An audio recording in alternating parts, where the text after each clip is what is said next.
Good morning, dear students. Today we are going to discuss about Vidal test. What is the purpose of doing Vidal test? Vidal test is a serological test used for the detection or diagnosis of enteric fever or typhoid fever. The test was first developed by Grimbaum and Vidal in the year 1896, so the name Vidal test. The test detects typhoid or enteric fever which is caused by Salmonella typhi, which is found in the intestine of man. But at the same time, the same test can also be used for detection of paratyphoid A fever and paratyphoid B fever, which is caused by Salmonella paratyphi A and B. Now, the bacteria Salmonella possesses O antigen on its cell wall, which is called as somatic antigen. O antigen is also called as somatic antigen, and H antigen, which is present on the flagella, and hence H or flagellar antigen. So, the organism possesses two types of antigen: somatic antigen, O, that is O antigen, and flagellar antigen, that is H antigen.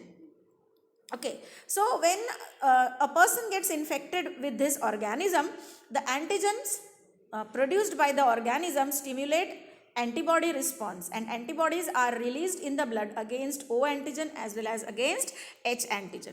So, Vidal test is used to detect the antibodies that are produced against O and H antigen in the serum of patients suffering from typhoid fever.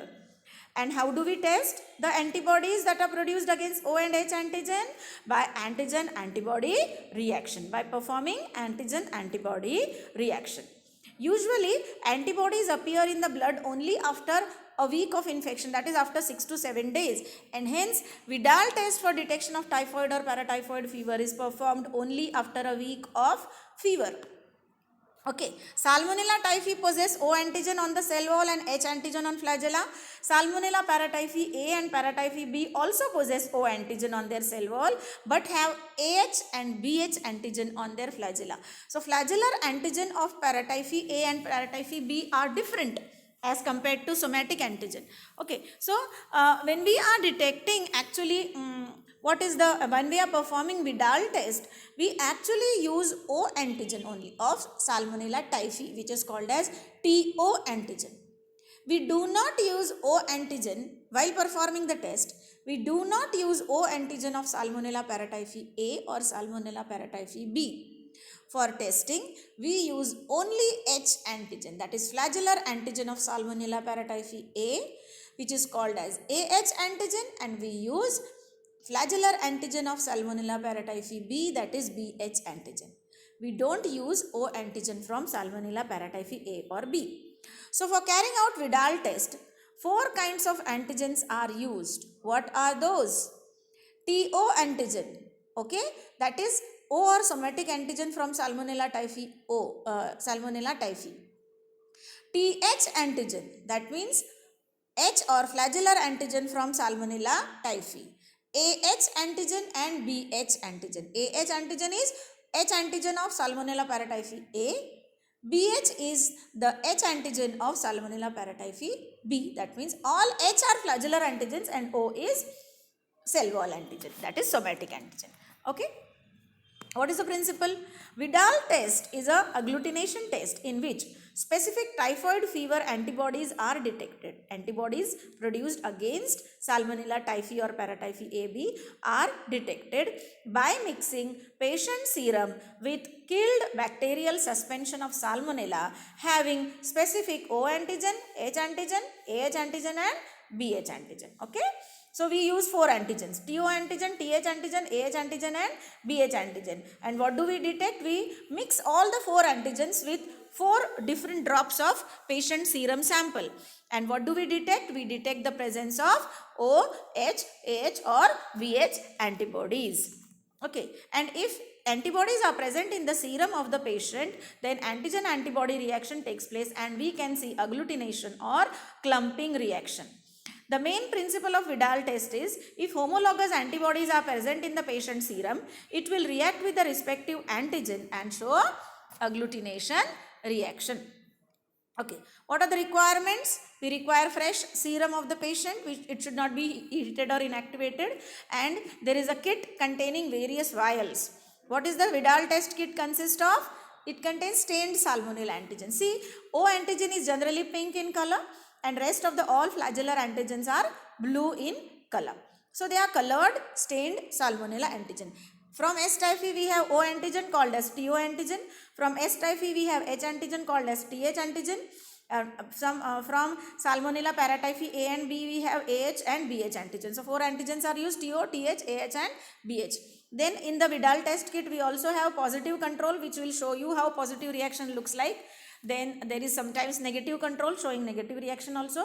Then there is a card or a slide and the applicator sticks. Okay, Vidal test can be done in two ways. Slide agglutination test, it's a screening test for detection whether typhoid or paratyphoid fever is there or not. Okay, so it's slide test, and if the patient is positive for typhoid or paratyphoid fever, then we go for quantitative test. So quantitative test can be done on slide also, that is called as slide quantitative test, or it can be done in tube also, so that is called as Vidal tube test or tube agglutination test, that is a quantitative test. Okay, if we are performing rapid slide test, we just want to check whether fever is there or not. So you have a clean glass slide, okay, and there are circles. We have to label them 1, 2, 3, 4, 5, or we can label them TO, TH, AH and BH like that. Okay, there are 2 more circles where we are going to perform test using negative control and positive control. So in all the 4 drops, in the first 4 drops, we have to place 1 drop of undiluted patient serum sample labeled as 1, 2, 3 and 4. So in the first drop you will add TO antigen, second drop TH antigen, third drop H, fourth drop BH antigen. And then you have 2 circles where you have placed negative control and positive control also. And then you have to add OH or any antigen, O antigen, O antigen, place a drop of O antigen, H, AH, BH in the circle 1, 2, 3, 4, and no antigen is added. To the positive and negative control, we don't add patient serum. To the positive and negative control, we can add O antigen or H antigen. You can add either O or H. We preferably use O antigen. Okay, to the positive and negative control. You have to mix the contents of the slide. Okay, and you have to spread the suspension in the whole area of the circle. Rock the card for 1 to 2 minutes and observe the agglutination reaction. As you can see here, O is written H. With O and H, and you can see visible agglutination reaction. With O, H, you can see with a little bit with AH, BH also, right? So if you can see agglutination reaction in O and H antigen only, if you see agglutination reaction or clumping in O and H only, it indicates that the patient is suffering from typhoid fever because antibodies against O antigen and H antigen are present. If you can see only agglutination in O and AH, that means patient may be suffering from paratyphoid A fever.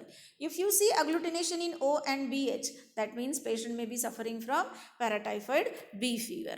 And if you want to know the extent of infection, so you have to know the, you have to perform quantitative test to know the titer value of the antibodies. And that is why we perform quantitative tube test. For performing quantitative tube test, we have to take 8 clean and dry test tube in one row. And similarly, we have to use 4 different rows. In each of the row, first row we have 8 tube, in the second row we have 8 tube, in the third row 8 tube, and in the fourth row 8 tubes. In the first row, after diluting the serum of the patient, we add TO antigen. In the second row of 8 tubes, after diluting the patient serum, we add TH antigen. Okay, AH and BH. But when you perform slide test, you come to know that the patient is having infection because of Salmonella typhi or Salmonella paratyphi A or B. Okay. Then if you come to know that the patient is suffering from typhoid fever, then you will use only 2 rows. In one row, you will be adding TO antigen to all the 8 tubes, and in the second row, you will be adding TH antigen to all the 8 tubes. First, you have to dilute the serum.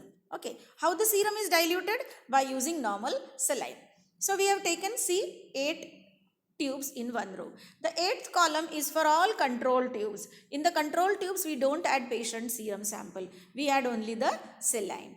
Okay, now, so to all the, to the first row, to the tube number 1, you will add 1.9 ml of normal saline, and to the rest of the 7 tubes, you will add 1 ml of normal saline. Okay. To all, first tube you add 1.9 ml of normal saline. To the rest of the tube you add 1 ml normal saline. Okay. And then in the first tube you will add 0.1 ml of patient serum sample. Okay. So if you add 0.1 ml, the total volume becomes 2 ml. Out of 2 ml, only 0.1 ml is serum. So the serum is 1:20 times diluted. Okay. Like in the first tube, there is 0.1 ml of serum, okay, present in 2 ml of complete suspension. So it is, okay, 1/20. That means 1:20 diluted. So we say that serum is 1:20 diluted, 20 times diluted. So what is the dilution of the serum? 1:20. Now what you have to do is, from the first tube, transfer 1 ml into the second tube, mix. From the second tube, transfer 1 ml into the third tube, mix, then transfer 1 ml from the third tube to the fourth tube, like that. So in this way, the serum gets diluted. In the first tube, the serum dilution is 1:20. In the second, it becomes 1:40, then 1:80, then 1:160, 320, and so on. Okay, 640 and so on. In the last tube, you don't add patient serum sample. In the last tube, you add patient serum sample. Okay. And then after adding the patient serum sample, okay, you have to perform this test for 4 different antigens. And if you come to know that the patient is having only typhoid fever, then you will use only TO and TH antigen.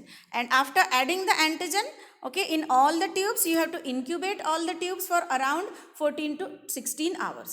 And after 16 hours, check for agglutination. Okay. See here in this diagram, you can see there is agglutination in 1:20 dilution, in the 1:40 also, 1:60 also, and 1:80, 1:160 also. But the agglutination is going on reducing the, okay. Now, here we have to find out the titer value. What is the titer?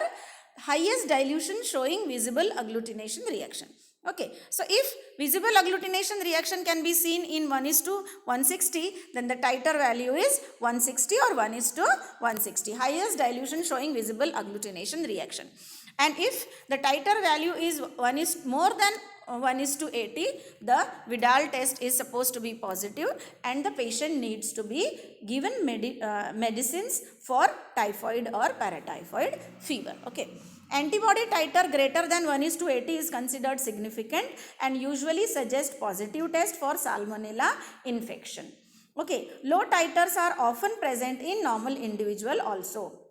Okay, a single positive test is less significant than the rising antibody titer, because as the fever continues, the antibody titer goes on rising, and that is why if we get rising antibody titer after performing the repeated test, it is a correct evidence that patient is suffering from enteric fever. Okay, so and then the patient can be given medicine by the clinician.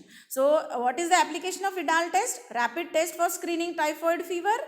Okay, when the culture facility is not available, Vidal test is used as a reliable test for both Salmonella typhi and Salmonella paratyphi infection checking. Okay, so that is all about Vidal test.